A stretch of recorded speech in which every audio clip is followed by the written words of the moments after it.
Okay, welcome. Hi, guys. Hi. How's everyone doing? Did we all warm up yet?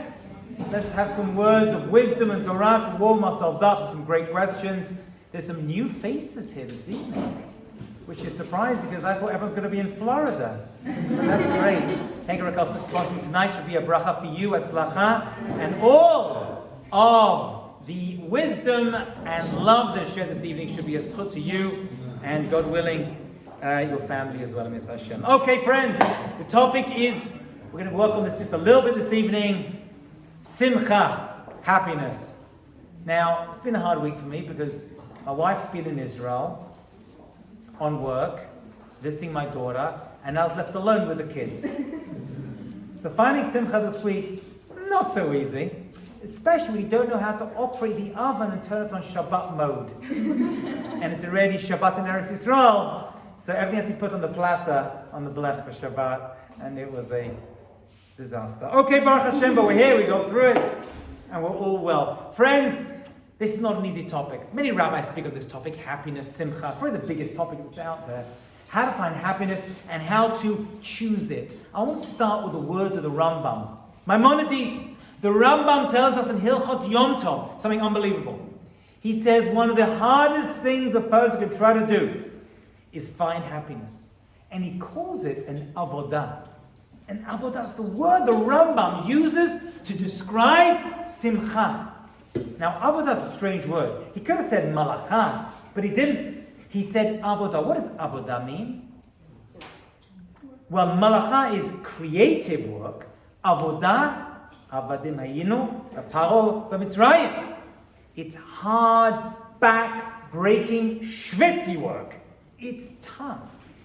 We throw the word around. Why aren't you happy? Be happy. It doesn't work that way. You can sing about it all you want. You can dance, but in the end, it's going to take something much, much more difficult. And it's not a switch you just turn on. You know, the word besimcha are the same, with happiness, besimcha, in happiness really, is the same letters as machshava, thought. Because this whole simcha thing is going to have to start and end with how we think. Machshava, our thoughts, our frame of mind. Now, I'm going to tell you the truth. I don't really know how to create happiness. I don't know. It's a very, very big question. Many people greater than me in the Jewish and non-Jewish world try to figure out exactly how to find happiness, how to make ourselves happier. But I do know some things that prevent it. That is what I want to talk about this evening. Things, mistakes that we all make that prevent us having real simcha, real happiness in our lives. So that's going to be our discussion this evening, and we'll leave it open to questions you have at the end. So, thoughts and ideas that come to me. First of all, I want to make one distinction between, this is a very important one, between success and happiness. I am very close to many, many people. I shall meet many people. Many of them are very, very successful. Those people I go to for donations to my organization. Success and happiness are unfortunately mutually exclusive. I know people who are very successful business people. I know people who are very successful financially, geniuses, academically, and yet they're just not happy. Success, as we define it, we're going to have to redefine, retool it, try to figure out, does not always or rarely ever combine together with happiness. Happiness is going to have to come from somewhere else. One thing we all, at this point, you're all mature adults, it's rare that happiness comes from outside to inside. It's going to come from inside to outside. Now, there's no doubt about it that some things help. There's no doubt about it, you know. There's a famous singer called Sting. You've heard of Sting before? Famous British singer. He said that he was miserable without any money, and he was miserable with money. And he said it's better to be miserable with money. That's just the way it is. It's true. It's emet. But still, he was miserable. And he was hugely successful. And that's true as well. So success is one thing, and it's an important thing. I'm not poo-pooing it. But simcha, happiness, it's going to come from in and come out. So let's take a completely different track. And I may have discussed this before. If I did, I apologize, but there's new people here. And as I said to Shayna, it's worth repeating the ideas as well. One of the things that I have found that prevents real simcha, and we're all guilty of this, is what I've spoken about in dating classes, which is comparing ourselves to other people. And we all do it all the time. And the expression I've used before many times is compare leads to despair. Compare leads to despair. And it's difficult, you know. It's difficult because we have things, and we see other people have things, and we naturally want those things. So it's very difficult to have self-satisfaction, have good self-esteem, and self-worth when they have that and I don't have it and I want it. That's a big problem. But there's another problem that goes with this, which is the idea I want to share with you today. And Bob, this is a very, very powerful idea, and I hope it stays with you. I want to talk about rejection. Something we've all experienced before. Put your hands up if you've experienced rejection before. Wow, Rebecca, a little too fast over there. A little quick on the uptake over there. Have you experienced rejection before? Yeah? Okay, Rebecca had your hand up first. Tell us what happened. You applied to law school and you got rejected. Yeah. How did that feel, Rebecca? Not good. Didn't feel good, did it? No. Which law school? I'm not sure. You're too good for them, Rebecca. They don't deserve you. That's for sure. But it's not a nice feeling. It isn't a nice feeling. Anybody else suffer rejection before? You all have. Yeah. I just used to apply to like a bunch of colleges. You applied to a bunch of colleges? Like, getting to every college. So what happened? I didn't get into a lot of colleges, but I got into like a couple. Okay. All right, for sure. But when you got those rejections, how did you feel? Really bad. You felt bad, right? You didn't feel so good about yourself. Any guys over here? No men are speaking here. No, I've been rejected before. I have no idea what you're talking about. Rejection? Not me. Any guys that have been rejected before? Let me make it easier. Today? Yeah. You asked the girl out. She said, and one second, she said no to you? What happened? How did you ask her out? Well, what? You called her, you went, what's that?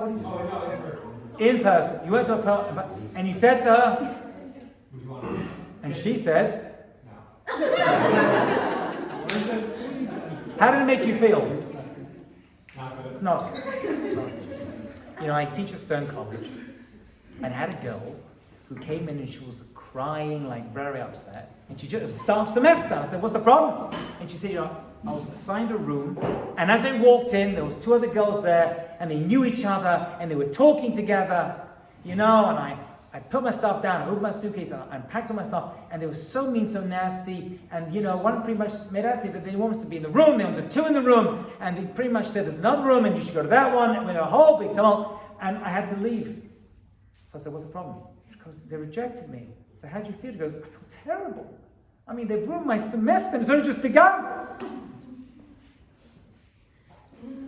A real happiness killer. I want to share something with you tonight. Something so important. None of you have ever been rejected. And this is a very important pill you need to swallow. Rebecca, I asked you a question. I said, were you ever rejected? You said, yeah, I applied to law school. And you see, I asked you what happened. You didn't tell me what happened. You gave me a story. A story. I mean, a true story. A valid story, but a story nonetheless. You didn't just make it up. You didn't tell me that you were sucked up by aliens. You know, say I was in my room, so all right. You didn't tell me that. You're not crazy. But you gave me a story. You know, I thought I was good enough for law school, and I applied, and they said no, and I felt terrible. That's just a story. What actually happened was, you wrote some words on a piece of paper, you emailed it, maybe you went into a room, had a conversation, and you got a piece of paper back. That's what happened. You translated into whatever you did. I don't know, it's your life. Right, I'm not good enough, I'm not smart enough, they don't want me, no one loves me, all this kind of nonsense. Same thing, you walked up to a girl, you said some words, she said some words back. That's what happened. But what you did was, you created a story to go with it. Right? Girls don't like me, right? I'm too tall, I'm too short, I'm too fat, I'm too thin, I'm too stupid, I'm too smart, right? It's just all this stuff, and we create stories that go with these things. You apply to all these schools, these colleges, and what happens? You felt terrible, but in the end, You have to figure out what actually happened. So most of us walk around life with all these rejections, you see, and we just kind of walking around, right? Oh, this. Oh, so this was a girl I dated when I was 15 years old, and she broke up with me, you see. I never really got over it, so I just take her with me the whole time. Right? This rejection just stays with me. Right? It's okay. It's also heavy. I mean, in the morning, it's a little tough to wake up when you've got a chair sitting on you, you know what I'm saying? Well, to get it off you, so you can move through life. But it's okay, right? And then I have another chair I have with me at home, because I get very upset sometimes, right? Because I applied for a job, wasn't accepted. It's okay. I mean, my arm starts to hurt after a while. You've got to put it down. Just put it down. Right? That's what you've got to do. It's your decision. It's your choice. The choices you make, because you've got to figure out what happened and what's the story I'm creating with it. And it's very hard for us to do that. So we need people to come along and say, that's just the story you've created in your mind that you're taking with you. And we can't figure that out because we're so entrenched. That is the avodah, I believe, the Rambam is talking about. And by the way, the Rambam says, all these challenges, we're going to speak about a few more tonight, all these things that we take with us, he calls them hevel. What does the word hevel mean? May sound familiar with hevel, hevalim, right? Shlomo Melech uses the expression. The Rambam says, all these difficult experiences that we take with us, that we're dragging around with us night and day, right? Schlepping around, and it's so heavy, so difficult to get out of it.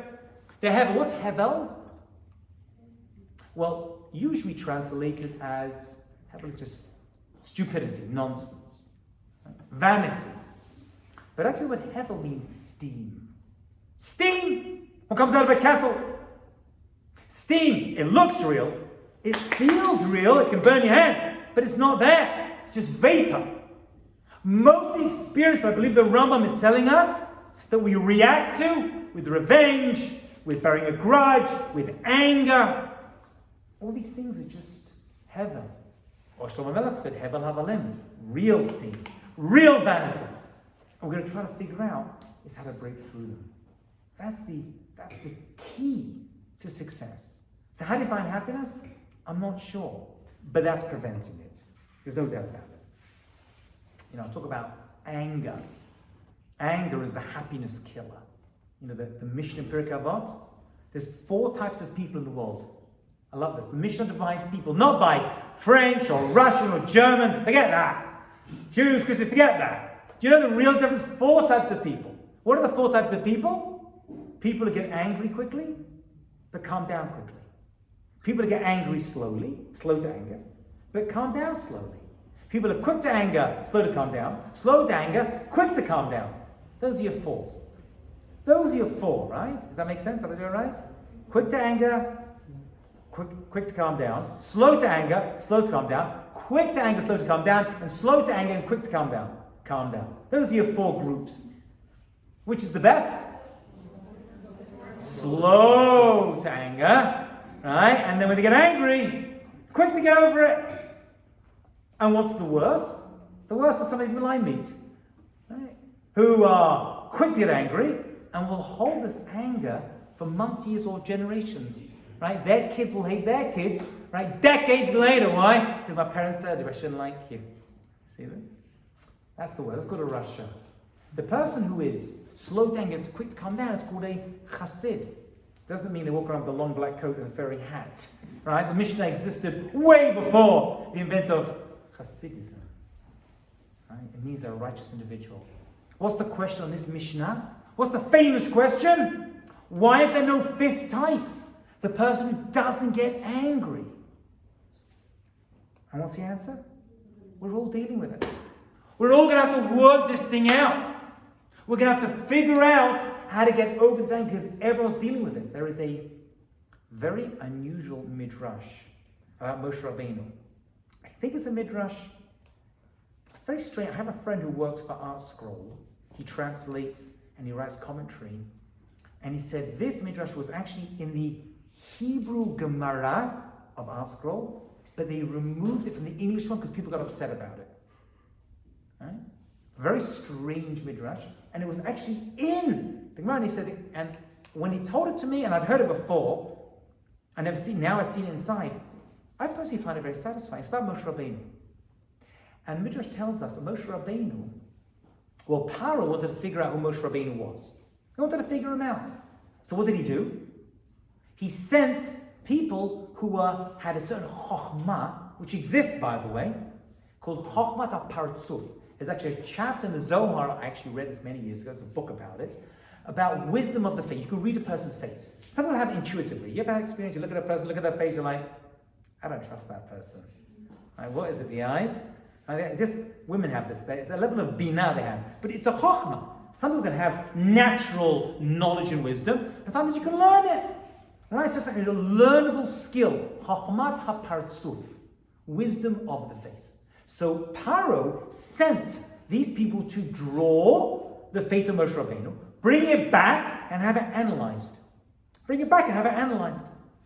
analyzed it, and they said, he cannot be the redeemer of the Jewish people. Why not? He's got anger problems.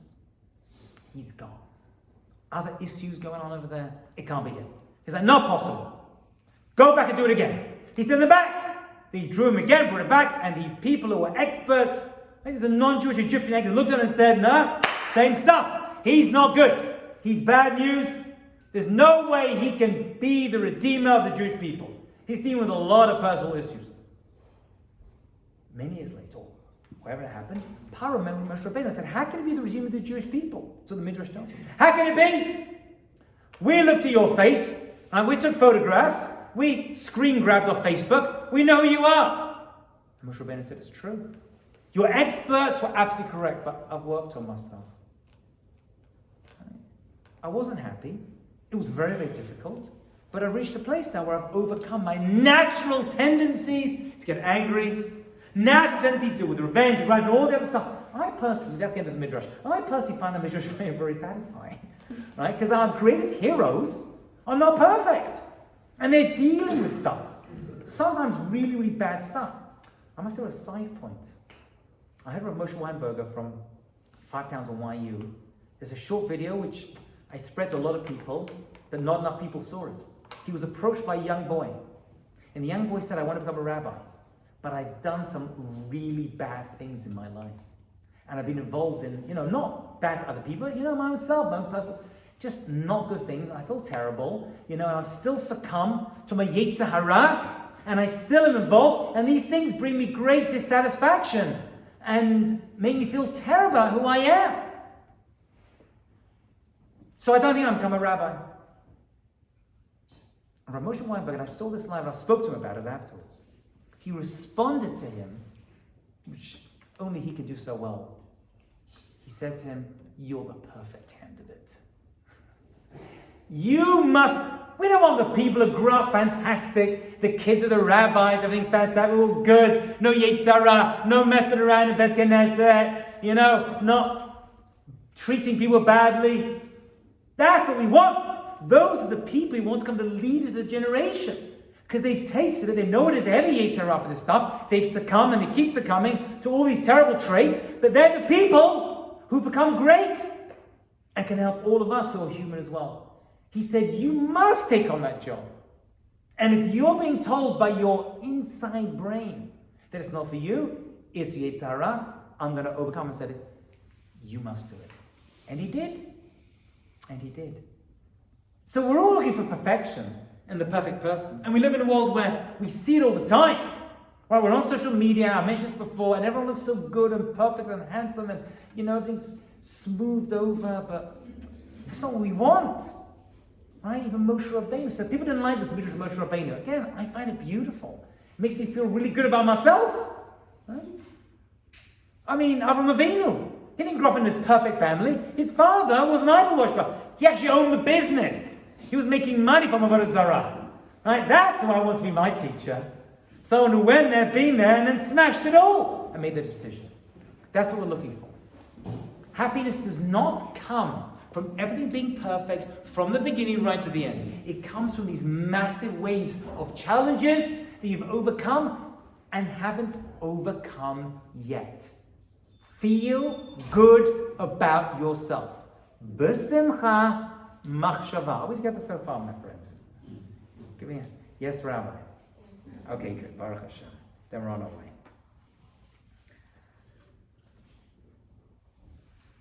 There was one of my favorite Gemara. I just spoke about this actually 2 weeks ago. When the rabbi's away, I'm like an unofficial, which means an unpaid assistant rabbi of my Bet Knesset. When the rabbi's away, I speak for him. But it's okay because he gets paid. Anyway, so Baruch Hashem, I'm very happy to do it.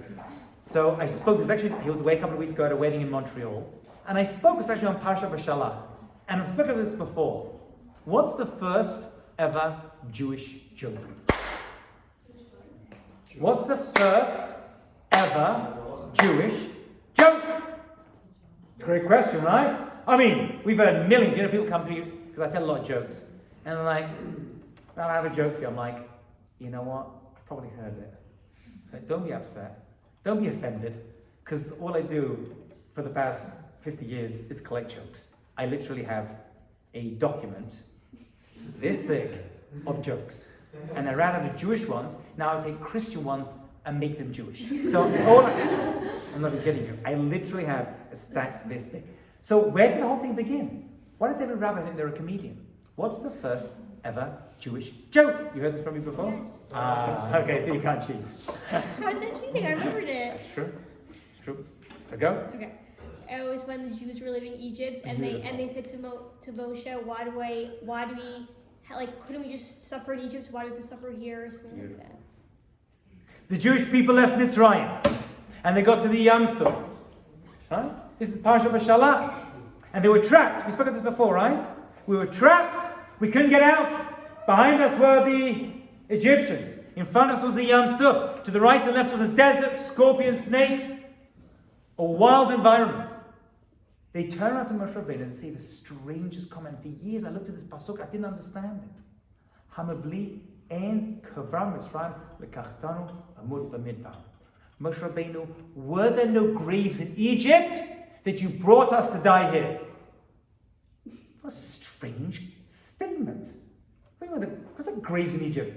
Their parents died in Egypt, were buried there. Their grandparents, they were there 210 years. The whole mishpachas. But what kind of comment? Were there no graves in Egypt? You brought us to die. Now for years, I just read that pasuk. I was like, I don't know. It's just, they're complaining. There's a rabbi called Samson Raphael Hirsch. A German rabbi, lived in Frankfurt in the 1800s. He gives the unbelievable explanation of this pasuk. It's going to change your life. He says, this is the first ever Jewish joke. I mean, not a joke like, knock, knock, Like a joke, sarcastic comment. Oh, Moshe Albano, no graves over there, just bring us to die here. They're being sarcastic. Why? And why then? Because the Jewish people were going to go through decades and centuries and millennia of challenges and difficulties and holocausts and pogroms and difficulties. But there's one thing we have, and that is the ability to laugh. Schok. Because when you're able to laugh, what are you saying? I don't believe it. And it just goes away. And by the way, I mentioned this before. You know what Chris Yam Suf is compared to? Married. Finding a zivug, getting married, making a wedding, and staying married. I don't know which one's harder, but we'll leave that aside for now. So, why is that comparison made? Because behind you don't have the Egyptians, you have your parents. And in front of you don't have the Yam Suf, you have your in-laws. So if you can laugh, even the most difficult challenge can divide and open up for you. Because this family wants you to come for Pesach, and why you going to them? We give you more money. You come to us for Pesach. You're going to them for Rosh Hashanah and fighting, arguing, and you're going to do is just laugh. I had a great statement actually related to this. I'll come back to this in 1 second though. I heard this beautiful. It's actually based on something that happened in the Jewish world, not so good lately, about a certain religious individual who was very, very famous, who did some terrible, terrible things. And I want to understand how such a person could do this. And I spoke to my rabbi about it, because I have a rabbi. And my rabbi said the following words to me, because he spoke to his rabbi, Rav Kamenetsky, about it. And you know what he said? He says, I'll tell you why. He says, people are deeply unhappy. They look for kavod, honor. to fill up that missing happiness piece. And this author, this person was extremely famous. I mean, every Jewish home that I knew had 1, 2, 5. We had 15 copies of his books. Oh, literally. I mean, they're in the garbage now, right? You know one of the problems he said to me? He said, you should take your job very seriously. What you do for a living? You're a speech therapist, doctor, lawyer. Take your job, whatever it is, very, very seriously. But do not take yourself seriously. That's when the whole thing starts to unravel.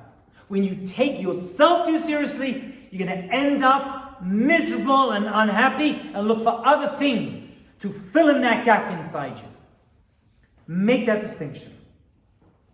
And so the Jewish people at the most difficult time were told, laugh it up. And there's a Gemara in Ta'anit of a rabbi called Rabbi Baroka, who's walking around the marketplace. The Gemara tells us. And he sees, who does he see? Anybody know? Who does Rabbi Baroka meet in the marketplace? Pretty impressive, because this person was dead. Eliyahu Navi. Right? Elijah the prophet. Eliyahu Navi. So he walked up to Eliyahu Navi and asked him a question. What question?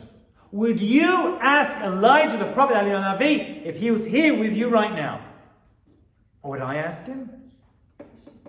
Which crypto is going to go up? Because I'm losing my shirt on this old stupid every friend. Now it's time to buy a ball.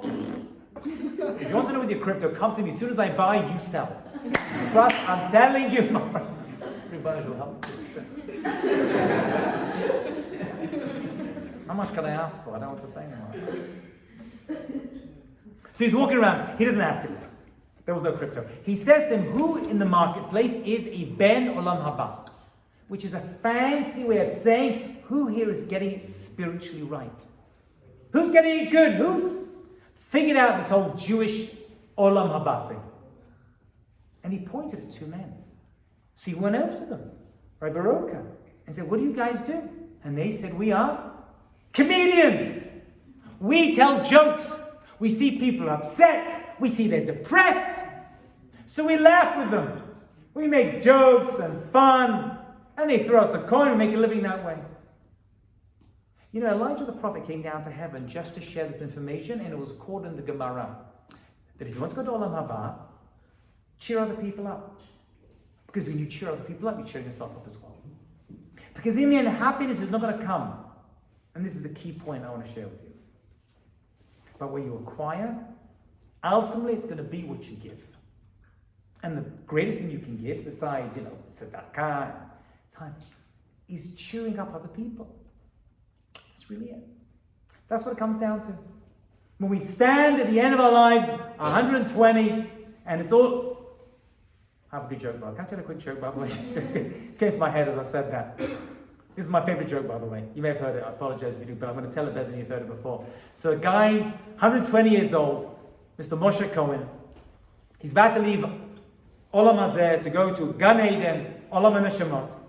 And he's lying in his bed. He's come to the end of his rich life.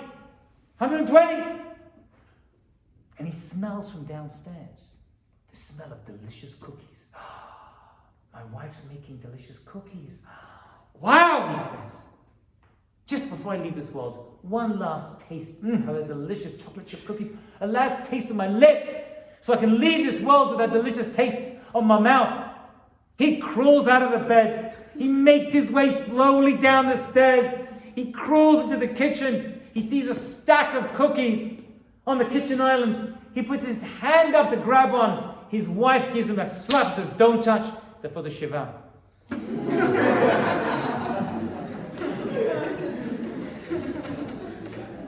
Great joke, right? Great joke. Don't touch with the Shiva. Anyway, okay. It's going to have to come. We'll just regroup. I have other 3 jokes that I can't tell them now. We'll spread it out over the evening. We need it. Who doesn't need a good joke? It's going to come from inside out, helping other people, even cheering people up. That simple act, according to the Gemara, is one of the greatest things that we can do. Try to bring tzchok and simcha to other people. So again, I don't know how to be happy. I'll be honest with you. I get upset, frustrated, irritated, jealous. I deal with all of it. But I know some things work against me. Anger, fear of rejection, and passiveness. There's one thing about Jewish life and Jewish history which we see again and again, right through all Jewish history, and that is we Jews are movers. We're always moving. Maybe that's why the Israelis come over here and start moving companies. I don't know. But we're always moving and getting stuff done. You know, I thought of this story today. My family are very into camp. I make all my kids go to sleepaway camp because I want them out of the house for the summer. But it's also a very good experience because I went to sleepaway camp. And there was a camp I used to go to, which was a very big camp and it had a major impact upon me in many ways. It was called Camp Monroe. You heard of this camp before? Okay, it was a very famous camp, upstate. And it was owned by four owners, four of the nicest people who are still, friends of mine, Great, great place. And I went there for my first year. It was my first university. I went to be a counselor in this camp. By the way, I prefer being a counselor to a camper. Right? You see, I was like jumping around. I loved it, whatever. And one of them they said to us, you're going to have kids who get homesick. Right? And that resonated with me because I remember when I was 11 years old, I went to camp for the first time. And I remember on the bus down, it was a co-ed camp. And the bus down, I was getting homesick. Because I'm like, the baby of the family, I still am. And I was driving down, and I wanted to cry, but my friends were there, they were looking at me, so I had to hold it in, And then the whole journey was like a 3-hour drive, and we got there, and I got off the bus, and looked around, I'm like, wait a minute. My parents aren't here, I could do what I want, and it's co-ed. And that was the end of my homesickness. That was it. That ain't it was over.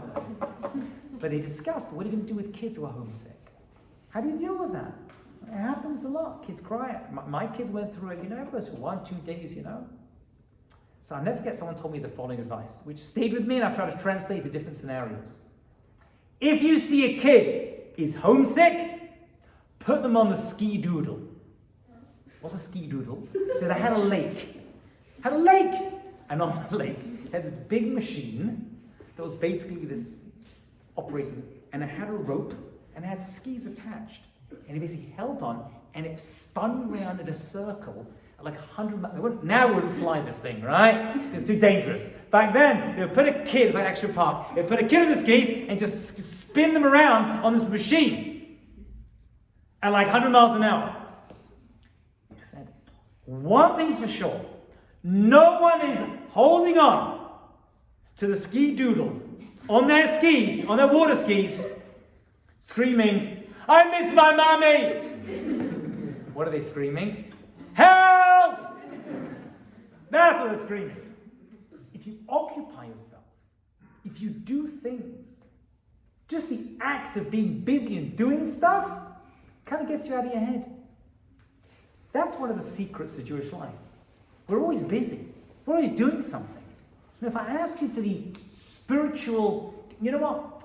Give me a vision of the holy Jew in your mind. What image? If I say a holy Jew, what comes to your mind? Or a holy person, I should say. A holy person? I've asked this question to thousands of people. What usually comes to mind? Usually a man, usually in their 50s or 60s, white beard, a sheet, sandals. Right? These are the images that come to mind.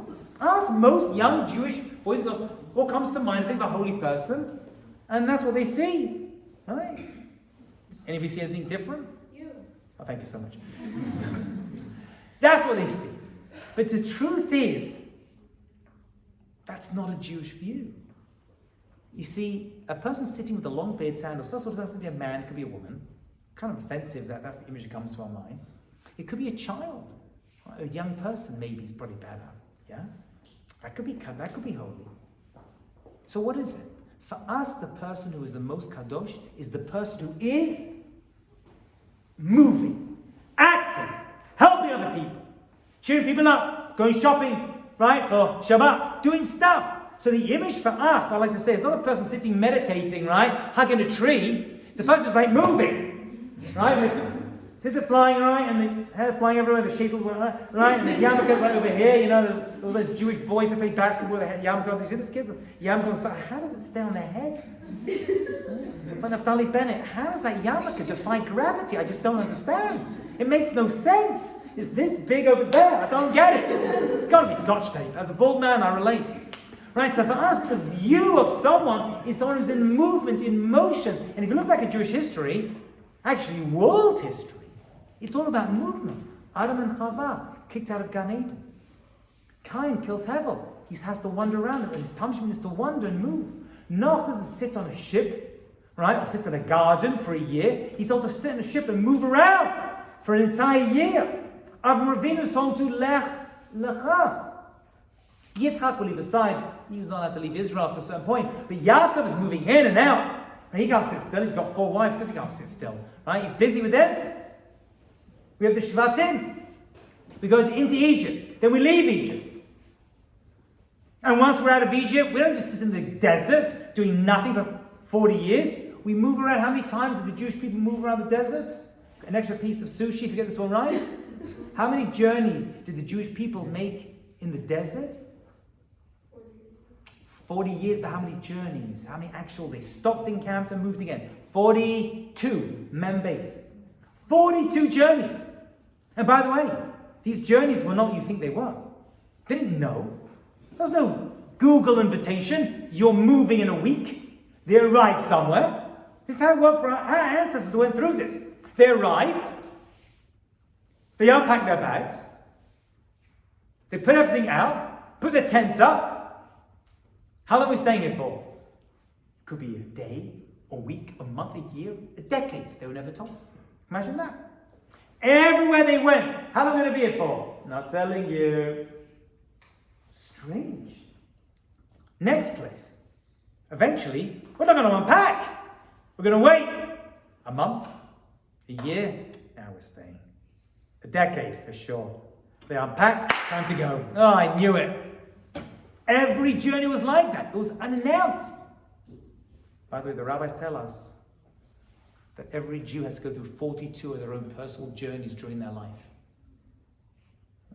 That was the archetypal pattern for every single person. They go through 42 of their own personal journeys throughout their life. It doesn't have to be geographical movement. Maybe it is, maybe it isn't. And then we get into Eretz Yisrael. We get kicked out after 800 years. Out, back in, not most of us, some of us, then back out again. We have the whole Galut.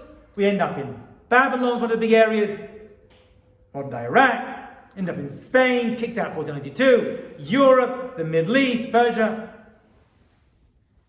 Can you see this? We can't sit still. You know, we're very comfortable in America. I must say this to you. It's not a comfortable thing to say, but I must say it. We're in America, and I'm like you, there can't be a time when we're going to have to leave here. Like have to leave. Don't throw over. It can't be. You'd have to be so ignorant of Jewish history to think that this Galut in America is going to last forever. It's just a matter of time. Every other exile we've been through, every journey, we think we're comfortable, in the midbar, you're comfortable, everything's good, time to go. By the way, inside all of these movements is a secret to happiness. Not always success. It's difficult, challenging, financially, emotionally, spiritually. It's tough. It takes its toll. Avram Avinu didn't want to travel because he knew it was going to end up working against him. Hashem blessed him with brachot that it wouldn't be. But that's the truth. And yet that's the secret. What? You feel comfortable. Ships are very safe in the harbor.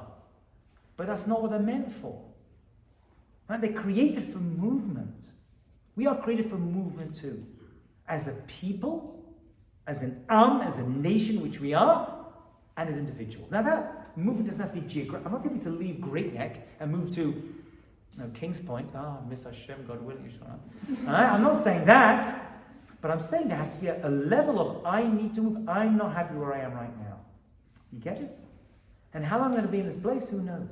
There's got to be something inside. And there is in every Jew, every person, but every Jew, there's a little bit. It's going, I'm not satisfied with the way I am. Right? So what am I going to do that? I'll get depressed. Right? So I'll take drugs. or I'll do stupid things, and I'll fix it. It never does. Those are temporary solutions to a permanent problem. Pretty good temporary solution, alcohol. I'm not going to lie to you. I'm not a big drinker, right?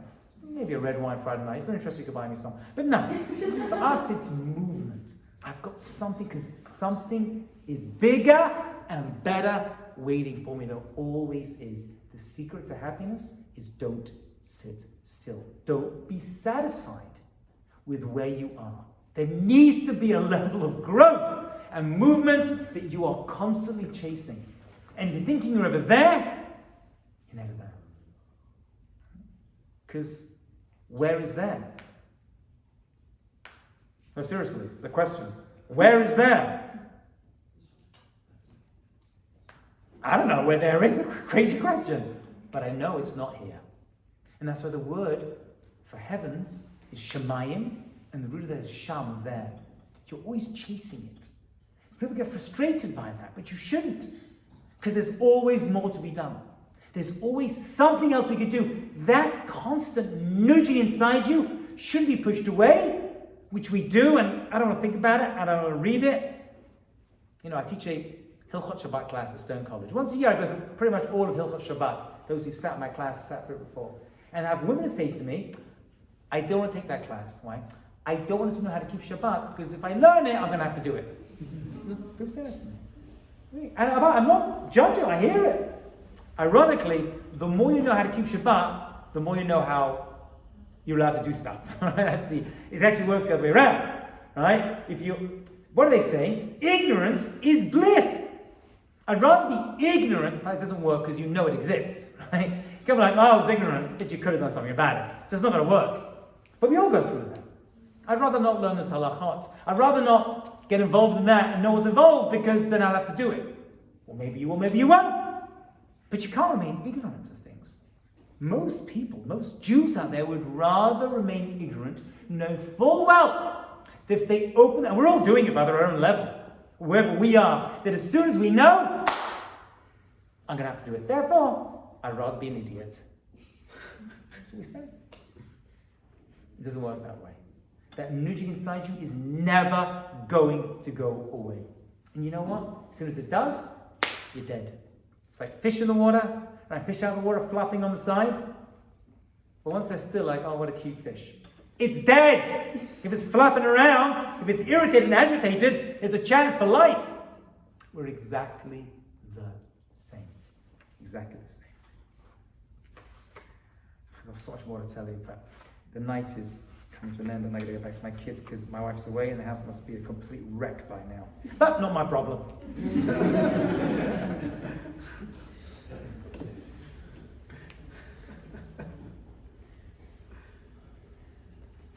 I want to finish with one last idea, and I actually heard this idea. I've actually mentioned it before, I think in these classes before, I'm going to say it again.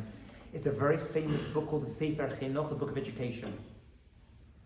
And the Sefer Chinuch says that the key to all success, Adam nifal k'fi pulotav. People are influenced by your actions. Similar to what we're saying. What you do is going to make you who you are. You've got to do stuff. Something. And that something's got to be physical, because what you do with your physical body is going to end up making you into who you are. That's what he says. And he says you can have a person, and we've all met such people, who talk about doing good things. They talk and they talk and they talk. You know, I get a lot of emails and WhatsApps and Facebook messages, usually more than anything about dating, relationships, right? That's the kind of world I'm in. That's the group I'm dealing with, you know? And I try to set people up. I try. I'm useless, but I try. So at the end of my days, at least I tried. You know what I'm saying? I mean, people get upset with me. And for some reason, I set these guys, I don't know what it is. I set them up, and the boys just one quick message and doesn't contact for 3-4 days. Is this? Drives me nuts. I don't know what it is. Right? Just they don't get back to people. So, have you experienced it? Am I going crazy? It's just the people I'm dealing with. Right? They'll do one little phone call, one little message, and they're like, yeah, I'll call you. Not to me, to the girl. Oh, yeah, I'll call you back, and then nothing at all. Nothing at all. Yeah. It's not okay. So says the Sefer Chinuch, you've got to do something with your body. Because what you do is going to influence who you are and give you a feeling of happiness. That's what's going to do. So I tell a story with this, and those who've heard it before, I apologize, but it's such a great story, I'll say it again. A man approached the Chafetz Chaim. He was offered a job in a bank. Heard the story before, yeah? You heard it before, yeah. And he goes up to this guy, and he says, you can only take the job if you're offered a job in the withdrawal window, not the deposit window. In the old days, there were different windows. They had a teller for depositing money and withdrawing money. So he said, what's the difference? When they're withdrawing money, I'm not giving them my money, and when they're depositing money, I'm not stealing it. So I'll tell you why. We know from the Sefer Chinuch, this book of education, it was a Rishon, Sfardi from Spain, from Barcelona. We know that he told us what you do is going to create who you are. If you spend your entire day in the withdrawal window, you're giving out money, it's going to make you into a giver. But if you spend your entire day in the deposit window, taking that job, you're going to spend your entire day taking money, you are going to become a taker. And we Jews are not takers, we're givers. And he says, there's two types of people in this world, givers and takers. It's your choice. Happiness is your choice. You can decide whether you want to be in the withdrawal window or the deposit window. Now, in life, to some degree, we all have to take sometimes because that's just the way it is. That's just the way it is. But where do you want to be? And your etzem, your matara, your goal in life is to be a producer and to give other people. So you've got to flip the whole thing on its head. So we live in a world where we're told to pursue happiness, but we all define it by what we take. But ultimately, the real happiness is going to come by what we give, how we give, and even if we're trying to help set people up, which everyone needs, not just you, all your friends, friends, and even if you're lousy at like me, at least try. Right? I said, I'll set you up, but I don't really have anyone right now, but you're a fantastic person, and I give you a bracha, I should find someone. At least give them that.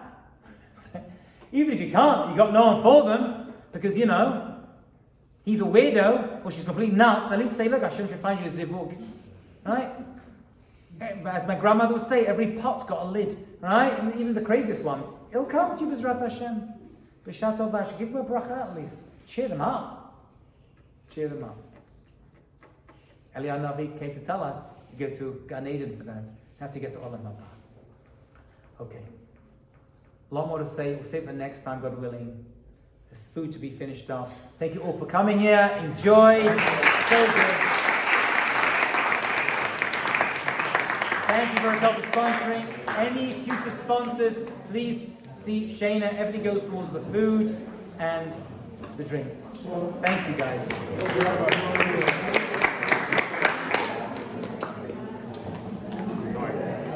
Josh. Hi, Josh. What's your last name? Yerushalmi. Oh, there's nothing.